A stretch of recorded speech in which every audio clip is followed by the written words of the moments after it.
Bill 60 finally just passed. What does it mean? What's going to happen? When are these changes going to happen? How is it going to help tenants and landlords? Everything is going to be touched on in this video.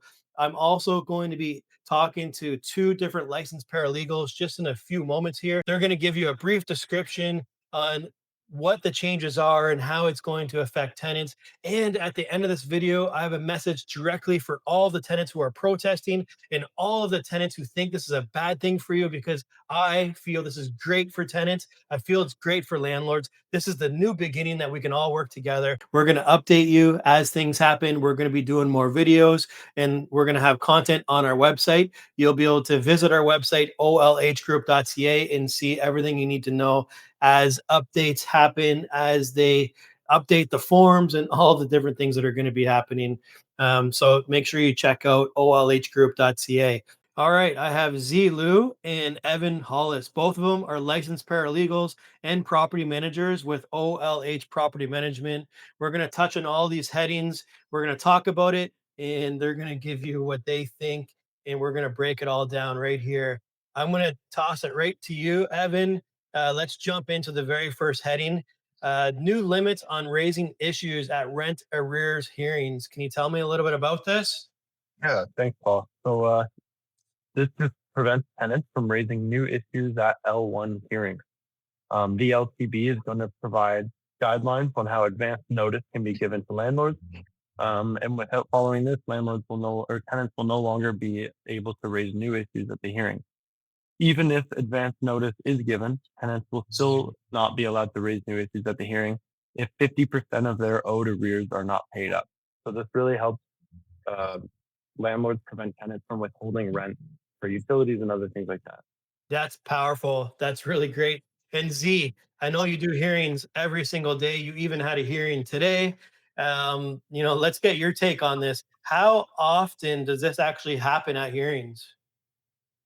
Well, it actually happens pretty often. At times, tenants will just raise issues that they might have had and, try to offset the rent amount that they owe or even try to delay the matter, right? So, with this in place, this will limit the tenant's ability to do that. So, this will streamline things much more efficiently. Wow, that's really great. Okay, requirement to pay 50% of arrears before raising issues. I know, Evan, you touched on this briefly. Is there any other additional details to share within this? And like, Yeah, how would this actually work? And what are they actually looking for here? yeah. So tenants will have to have paid up to 50%, at least 50% of their owed arrears before the LTB will hear any sort of complaints or new submissions in regards to L1 hearings. Wow, that's pretty awesome. And this is definitely going to help, and it's going to streamline some things. And I know, Z, you mentioned this does happen on a regular basis. What's your thoughts on this change? Well, this is very, very helpful for landlords because unless you've paid it 50% of rent arrears, that sounds like you can't raise issues at the hearing. So if the tenant is, let's say, 4 months in arrears and they've not paid a single dollar, then they don't have the availability to raise issues before the hearing. Wow, that is so powerful. All right, let's jump into changes to compensation for 120-day evictions. Let's talk about this N12. Evan, let's pass it right back to you, and tell us a little bit about this. Yeah, so how it is now is landlords have to give a 60-day notice before the termination date. And this notice, along with 1 month rent compensation, if you'd like to move back into the unit. With the new changes, you're now required to give 120 days notice. And if you follow this guideline correctly, you're no longer needed to compensate your tenant. But I guess one of my questions would be on this is, the tenant is still entitled to have a hearing to delay this process even longer if they don't agree with it, or if they want to find a way to stay in the home longer. Z, I'm gonna have you answer this one. What's your thoughts on that? In the 120 days, would that give the tenant more time to stay in the property if they want to, push this all the way to a hearing?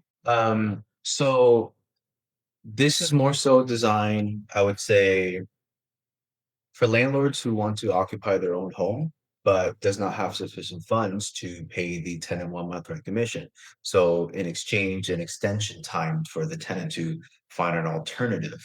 Um, so with the 120 days, it could be there could be a delay in relation to the hearing scheduled, but ultimately the landlords if the landlords want to exercise that option without paying the tenant compensation, then the 120 days will be granted.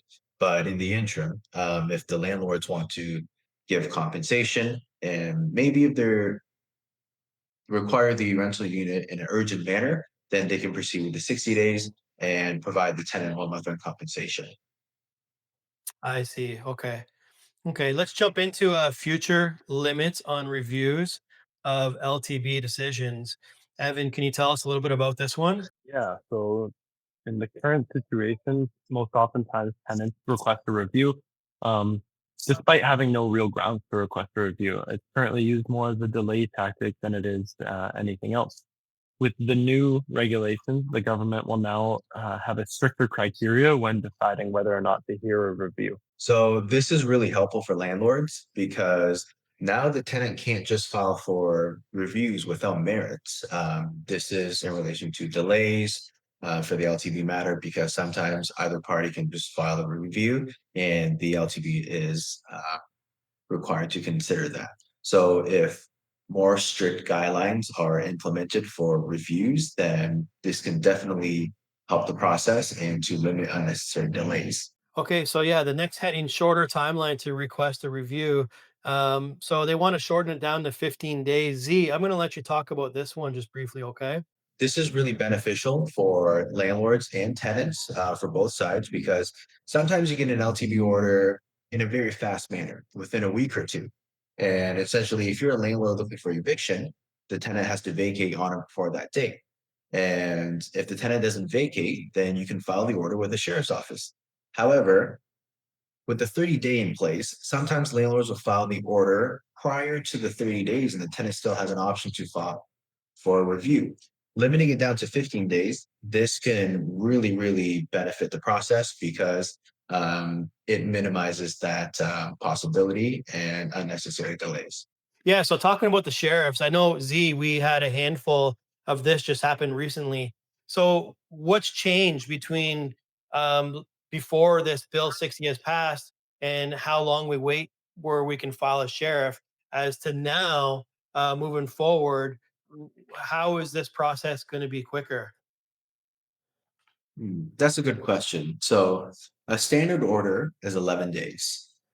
If the tenant doesn't pay the amount outlined in the order by 11 days, then the landlord can file the order with the sheriff the day after. However, once you file the sheriff, it might not be 30 days yet, right? So the tenant actually has time to file for review. So at times, if the landlord already filed with the sheriff's office and it's still within the 30 days, the tenant can still file a review. Now, what happens to the filing fee for the sheriff? Right. So if it's limits to the 15 days for the tenant to file a review, then this satisfies the landlord that this is the time limit for the tenant, and the tenant cannot file for a review after that. I see. Okay, well that's really great. Yeah, but in all cases, there is one other option. Either party can, when filing a review, request an extension, right? So extending the time to file a review. That's always an option as well. So typically speaking, the 15 days is actually really beneficial. Okay, so let's briefly talk about defining persistent late payments and eight. So I don't think, they've given any details on how this is going to work. But Evan, why don't you tell us what you know about this? And we're gonna, definitely touch on all of these topics a little bit later on once we have more details. So make sure landlords you're gonna be following along with this and keep coming back to this page because we're gonna update content as we get it. So Evan, can you tell us a little bit about the late payment? Yeah, so not too much has come out yet, but it sounds like the government is going to change the authority on persistent late payment of rent. Currently, the rule of thumb is 6 out of the 12-month calendar. If those payments are made late, then that demonstrates a persistent late payment. But it sounds like the government is actually going to put a definition to that and an actual rule and regulation as to when you can file for persistent late payment. And it also sounds like they're going to add to the N8 form rather than just having it as rent arrears, but other persistent late payments made by the tenant as well. Yeah, that's good. I wonder what they're gonna do. I'm actually really excited to see what all these changes are, what these forms are gonna look like, and how this is really going to change this industry. I have my ideas. I'm gonna share with them at the end of this video. But this is incredible time for landlords and for tenants. Let's jump into the next heading. This one is probably one of the most popular headings, the N4s, the non-payment of rent. So shorter N4 eviction period for monthly rent. Evan, can you tell us a little bit about this? Yeah, so currently the termination date on your N4 notices has to be 14 days after serving the notice. So the LTB is now going to reduce this by half. So you're now only going to need a 7-day termination period. Yeah, that's great, Evan. So, 7 days, that's a long time. And I do think this is going to play out and it's going to make a difference because, when you're a landlord and you're paying all these bills to maintain our properties, your upkeep, your mortgage, your insurance, taxes, all of this, it adds up. So the faster we can make this, and, just the fact that these changes are happening is going to really wake up a lot of tenants here, because now that the times are changing and it's time that this is fair for all parties. But I'm going to get into my thoughts at the end of this video. Z, I'd like to bounce this right back to you, and you tell me what you think, what this is and what this change means and if it's going to be helpful. Yes, for sure. So currently, after serving the notice to the tenant, you have to give them 14 days, and you can't file the application prior to that. Now, now it's reduced to 7 days. So the wait time for filing an application has been reduced to half. So this is really helpful because now landlords don't have to sit around, wait for the 14 days, and proceed forward. So this is much faster in relation to filings. All right, so simplified termination notices and LTB forms. Evan, why don't you tell us a little bit about this one? Yeah, so with all the changes that we previously mentioned with the N12, the N8s, and the N4s, it sounds like the government's going to be issuing amended version of these notices and these applications to reflect the new changes that come with Bill 60. Okay, yeah, that's really good. Let's jump into the next heading there. Additional enforcement staff. What does this mean, Evan? It sounds like the ministry and the LTB are going to be hiring a lot more support staff and adjudicators as well. So they've received funding towards hiring new adjudicators, new moderators, and just support staff in general to make these process a lot more speedy. Wow, that is amazing, and that's going to be helpful too. So I hope this actually happens, and I hope that this is really true, and I hope it happens really soon, because there's no reason why tenants can get away with not paying a rent. Non-payment of rent is huge, and when you have these landlords who are struggling to make ends meet, and believe me, that we talk to thousands of landlords, and 98% of us are really having a really difficult time. We have to pay all of our bills. This is not just money kicking around where we can just go ahead and buy properties. We all know the value of properties is skyrocketing, and through the last several years, we can't get into these investments unless we're purchasing properties. Some of them are 600, $700,000 homes, and we're refinancing our primary homes. We're doing everything we can to buy properties and to come up with these investments. And then next thing you know, you have a tenant who walks in who think that they can just get away with not paying rent. And 1 month turns into three, that turns into four, that turns into five. How is this even possible? You know, the industry is changing dramatically right now, and I think the Ontario government is doing the right thing, because if it does not happen now, this industry is going to change. There's going to be less landlords. They're already dropping, they're selling their homes, they want out of this business, and tenants are going to be forced with paying very high rents because of the supply and demand. So this is great that this is happening now. I hope it happens soon, and it is so important that you know This is streamlined in LTB. If they're getting additional support staff, that's going to be pushing hearings a lot faster. Imagine having an N4 and literally maybe, I don't know, less than 90 days, or hopefully, you know, at some point it's going to hit within 60 days. Z, what's this going to change if this happens? What's your thoughts on that? And um, what do you think? Do you think this ever could happen? This can definitely happen, right? With the LTB having additional enforcement staff and also the shortened times for filings. It would be great if we can shorten the dates to 60 days. At the end of the day, the landlord's responsibility is to provide a rental property. The tenant's responsibility is to pay rent, right? So that's the landlord and tenant relationship. And if we can narrow something down to 60 days, then obviously it's a win-win for both parties. Landlords are more willing to rent, the tenants are held more accountable for their portion of the rental relationship. So this will be definitely a great idea. Oh man, I cannot wait until this happens. Okay, future limits on postponing evictions. Evan, can you talk about this one? Currently, the adjudicators are able to decide when a delayed eviction will happen based on the criteria of the case. Sounds like the government is going to be changing the regulations, so the adjudicators are held to a more strict criteria when they're deciding how long they're able to delay the eviction for, and if they're even able to delay the eviction at all. Wow, that's definitely going to be helpful. Okay, so let's jump on to the next one. Future rules for setting aside eviction orders. Yeah, so this is very similar to the very first point that we just mentioned. So adjudicators will just now have an updated criteria on when an order to set aside is acceptable. Thanks, guys, for Okay. joining today. I appreciate it. We're going to touch on more details as soon as we get more details, and we're going to have another video with you guys soon. Thanks again for joining. Okay, greater access to LTB decisions and orders. This is going to be amazing. So I don't know what details they're going to give greater access to. I don't know if they're going to allow us to see L1s, or what the details are here. But with Landlord Easy, we're already doing this. It's already public information. It's already showing all the details of judgments on the website. So when we have news, we're gonna update the news and put it onto this website, and that way you can see exactly what this means.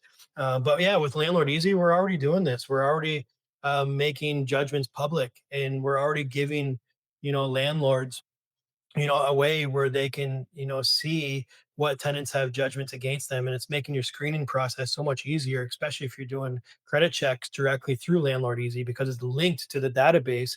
So anytime that you're doing a credit check, you're seeing if there's any uploaded LTB orders. So yeah, that would be great. I think it's amazing that the Ontario government is releasing this. So there can be a lot more changes, but I think this as a first step is absolutely amazing. It's going to change this business dramatically.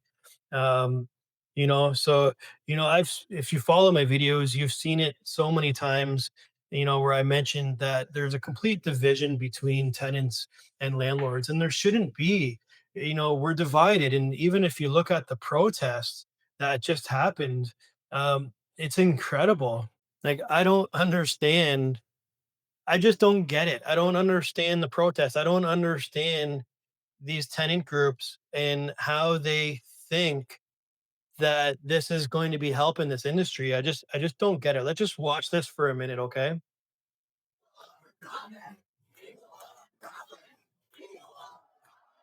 People over profits. That's what they're saying here. Like, this is just incredible. And I don't honestly, I don't get it. And I think tenants, for the most part, most tenants are really great tenants, and they pay rent on time. And some of us people, no matter what we're doing, we fall behind on payments and things like that. And it happens in rent, and it happens to the best of the best people. We fall in hard times, etc. But generally, most tenants get back on track. They come up with payment plans, etc. But this right here just shows the kind of people that these people are. And maybe you just have to wake up and stop following people who is guiding you the wrong way. At the end of the day, you know we have houses that landlords are providing for tenants, and without these landlords sacrificing their entire lives and sacrificing everything, they work so hard for their families and their children and their lifestyles. It just takes maybe two, three, four payments from them going bankrupt or having to sell their houses. So, so many landlords are in that situation. And these videos right here just show me that, they're these tenants are guided, they're misguided, and this does not help.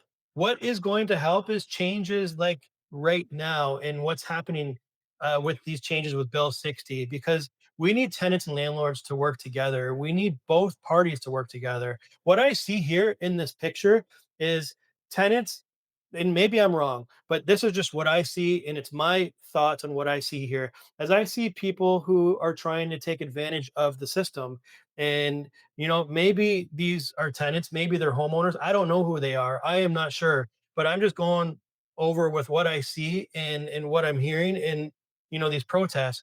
But at the end of the day, why would you protest this when at the end of the day we all have bills to pay? We have to pay our bills. If we don't pay our mortgage, we lose our house. If we don't pay our utilities, they shut the utilities down on us, landlords. So how is this any different than tenants not paying rent? Okay, I get it. There's also not great landlords in this business. There's a lot of bad landlords in this business, and there's a lot of bad tenants in this business, but there's a lot of great landlords in this business, and there's a lot of great tenants in this business. If a tenant has a problem, file an application on your landlord.